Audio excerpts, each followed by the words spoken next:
Greetings, gardeners. I'm a little timid when it comes to the subject of discussing cannabis on the web. But it is a plant. That's a gardener's business. It's an excellent crop for a lot of reasons. That's a farmer's business. It makes for some pretty interesting discussions. And so I guess that's my business. And so today what I would like to discuss is sexual freedom for cannabis.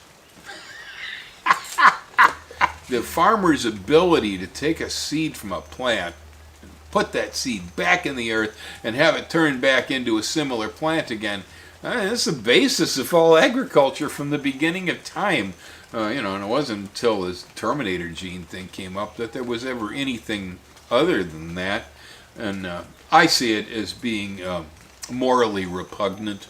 I don't care how you want to make your money. That's just plain wrong.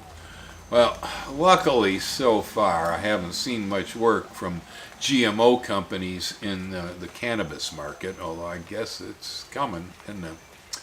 But people who distribute seed and breed cannabis seeds today are really focusing on two specific things that I don't particularly care for. One is what we call autoflower.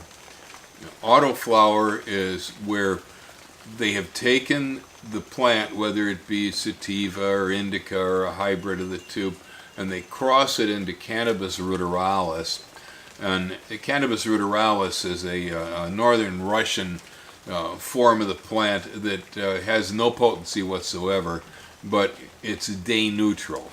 That is, the plant is unlocked from photoperiod so that you don't have to wait for real short days on a tropical type seed in order for the plant to flower.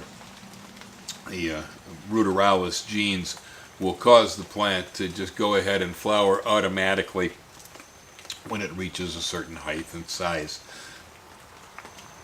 And then we have the feminized seeds. And feminized seeds are caused two different ways. They can do it with breeding with a certain amount of hermaphrodite genes, which is not good. You can't get the hermaphrodite genes bred back out of the plant. You can do it chemically by using silver nitrate, and they treat the female flowers with silver nitrate, then pollinate the plant. They end up with a very high percentage of the seed determining as female. And of course, people who are growing cannabis do not use male plants for the herbal value. Male plants are used only for sex. Okay. They make seed. If you pollinate a female plant with a male plant, you get seeds, so you can continue successive generations. But, most people want their cannabis seedless, and so it's very agreeable with most growers that these plants have been feminized. And so the only way you can reproduce the plant, if it's been feminized, is either by going back to the seed source and buying new seeds over again the next crop, or by cloning the plant and then using cuttings to continue the line. Okay, and as far as the autoflowering thing, the Cannabis ruderalis that they use while breeding autoflowering into the plants, that is not something that can be removed back out of the genome easily. Now, some pro out there is going to go ahead and tell me, oh no, you can get it out this way or that. And, I'm sure they're right. But what I can tell you is once they breed ruderalis in, it's hecka hard to get ruderalis back out again. And it affects the quality of the plants. And so what it's doing, in my opinion, is permanently contaminating the gene pool in cannabis because people are trying to trick the day-length thing, see? And, I don't think it's a good thing, and nor do I see the feminization of the seed either as being a good thing. I am for sexual freedom for cannabis. I want to see the plants being able to reproduce naturally. Now, it's not to say that I want my crop to be loaded with seed. I don't. Okay.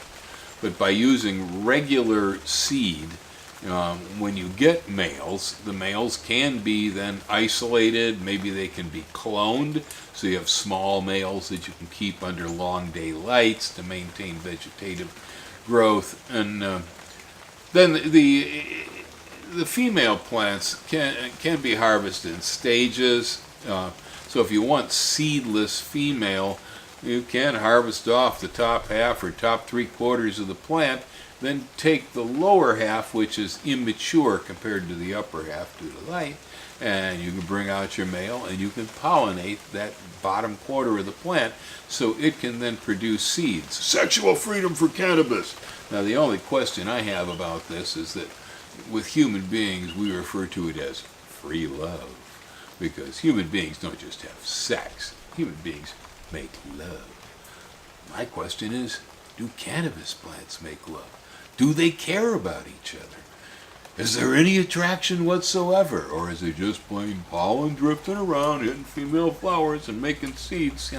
Because the term sex, while referring to plants, is appropriate. It's botanically correct to say this is sexually a male plant, that's a female plant, and so on.